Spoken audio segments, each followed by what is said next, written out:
Baik, soal Bukoviva, kalau memang dia sudah secara resmi terdaftar sebagai juru kampanye atau terdaftar di dalam tim apa namanya itu TKN, TKN.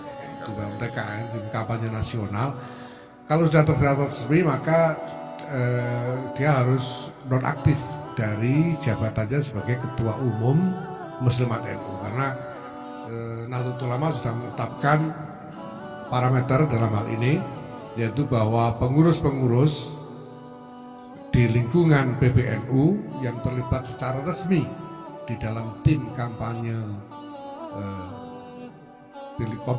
pemilihan presiden harus nonaktif dari jabatannya sampai akhir dari proses pilpres itu sendiri. Sudah ada sejumlah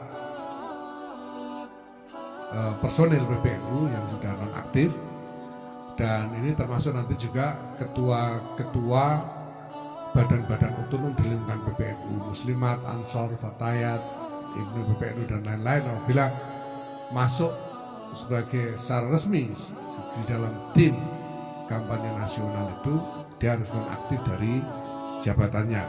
Sedangkan mereka yang menjadi calon dalam pemilu legislatif, kalau mereka ini adalah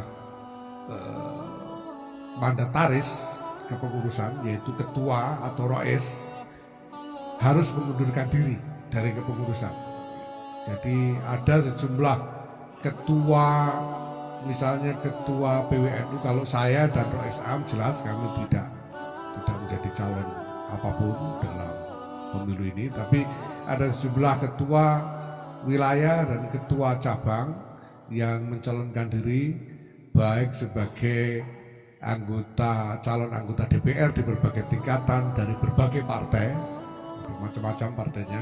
Mereka harus mengundurkan diri dan harus diganti.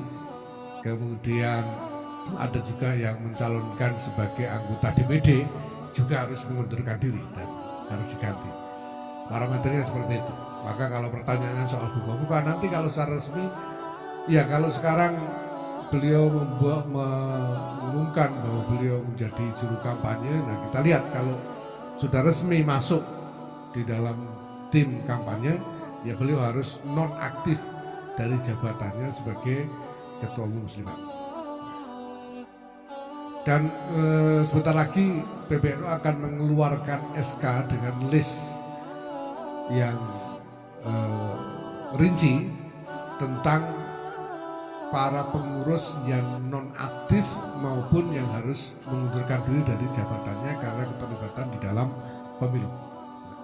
Kami sudah membuat rincian, ada beberapa puluh orang pengurus dari berbagai tingkatan mulai PBNU sampai ke ranting yang terlibat secara resmi atau menjadi calon, dan mereka harus nonaktif atau harus mengundurkan diri dari jabatannya. Nanti akan ada SK PBNU khusus rinci mengenai ini.